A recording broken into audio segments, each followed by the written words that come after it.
क्या आप भी जीवन में शत्रुओं की वजह से संकट और परेशानियों को झेल रहे हैं? अगर ऐसा है तो बिल्कुल चिंता मत करिए। ज्योतिषीय शास्त्र के अनुसार कुछ ऐसे उपाय मैं बताऊंगा जिससे शत्रु आपके कोसों दूर चले जाएंगे और आपको हमेशा के लिए शत्रुओं से छुटकारा मिल जाएगा और शत्रु आपका बाल भी बांका नहीं कर पाएंगे। इस वीडियो को अंत तक जरूर देखें और अगर इस चैनल को आपने सब्सक्राइब नहीं किया है तो सब्सक्राइब जरूर करें। नमस्कार, मैं ज्योतिषी आर्य सोनी पिछले 40 वर्षों से यंत्र मंत्र तंत्र रत्न दान दक्षिणा पूजा पाठ होम हवन जप तप और रुद्राक्ष के द्वारा लोगों की समस्याओं का समाधान करता आ रहा हूँ।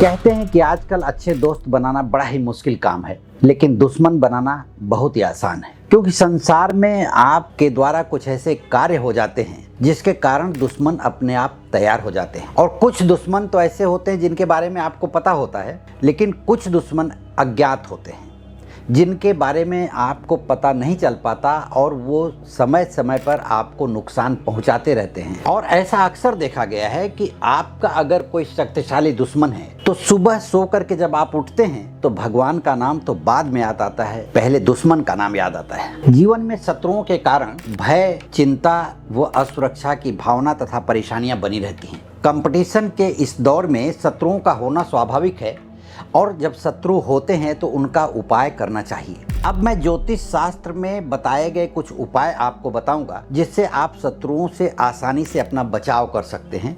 लेकिन ये ध्यान रहे कि जो भी आप उपाय करें पूरी श्रद्धा से करेंगे, बिना किसी को बताए गुप्त रूप से, तो आपको इसका फल जरूर मिलेगा और आपको आपके शत्रुओं से बचाव होगा। ज्योतिष शास्त्र में कुछ ऐसे उपाय बताए गए हैं जिनसे आपको शत्रुओं से छुटकारा मिल सकता है, लेकिन कोई भी उपाय आप गुप्त तरीके से करें, पूरी श्रद्धा से करें तो आपको इसका फल जरूर मिलेगा। तो अब मैं आपको बताऊंगा कि जन्म कुंडली में किस ग्रह के योग के कारण शत्रु तैयार होते हैं। तो जन्म कुंडली में छठवां जो घर होता है वो शत्रु का घर होता है। छठवें और आठवें का स्वामी किसी एक घर में युति कर ले, जैसे तीसरे घर में युति कर लेता है, दोनों ग्रह छठवें और आठवें का मालिक दोनों ही तीसरे घर में बैठ जाए तो मित्र या भाई शत्रु हो जाता है। चौथे घर में बैठ जाए तो परिवार का कोई सदस्य शत्रु का रूप धारण कर लेता है या शत्रु की तरह से बर्ताव करता है। पांचवें घर में बैठ जाए छठवें आठवें का मालिक युति करके तो प्रेमी या प्रेमिका ही अपना दुश्मन बन जाती है। सातवें घर में बैठ जाए तो पति या पत्नी एक दूसरे को दुश्मन की तरह देखते हैं। भाग्य में बैठ जाए छठवें आठवें का मालिक तो भाग्य ही शत्रु का रूप धारण कर लेता है। अचानक ऐसा खेल दिखाता है भाग्य कि उस तरह का खेल कोई शत्रु भी क्या दिखाएगा, शत्रु से बढ़कर खेल दिखाता है। और 10वें स्थान में छठे आठवें का मालिक बैठ जाता है तो व्यापारिक प्रतिष्ठान में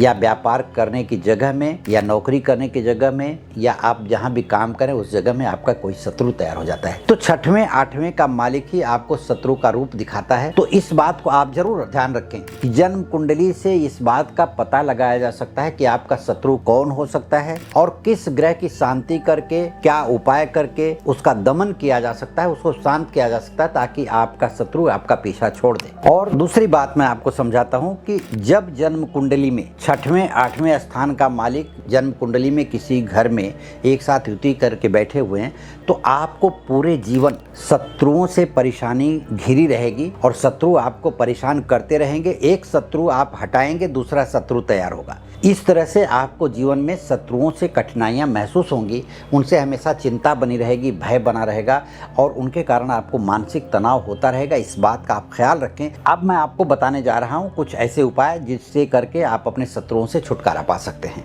सबसे पहला उपाय जो मैं आपको बताने जा रहा हूं कि शत्रुओं से छुटकारा पाने के लिए आपको प्रत्येक शनिवार भगवान शिव के मंदिर में जाकर के शिवलिंग पे सरसों का तेल चढ़ाना चाहिए और सरसों के तेल का दीपक लगाना चाहिए भगवान शिव के मंदिर में। शनिवार के दिन सुबह या शाम किसी भी समय ये काम कर सकते हैं, लेकिन करना चाहिए शनिवार के दिन। दूसरा, शत्रुओं से बचने का एक महत्वपूर्ण उपाय और बता रहा हूँ कि लहसनिया नाम का एक रत्न आता है जिसे इंग्लिश में कैट्स आई कहते हैं। लहसनिया नाम के रत्न का शिवलिंग बनवा करके अगर घर में उसकी विधि विधान से पूजा की जाती है तो कहा जाता है कि जिसके घर में लहसनिया के शिवलिंग की पूजा होती है उस व्यक्ति के घर पे कभी भी शत्रु अपनी नजर उठा करके देख नहीं पाता, यानी कि शत्रुओं से हमेशा के लिए बचाव होता है। तीसरा उपाय यह है कि शत्रुओं का सर्वस्व नाश करने के लिए, शत्रुओं से हमेशा पीछा छुड़ाने के लिए माता काली के यंत्र का कवच धारण करना चाहिए और यह कवच किसी शुभ मुहूर्त पर तैयार करके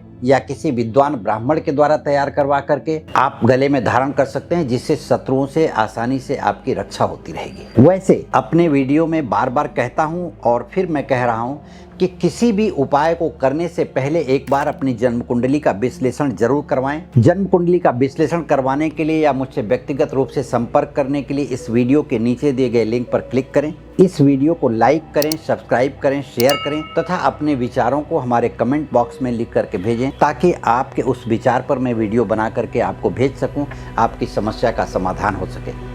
नमस्कार, धन्यवाद।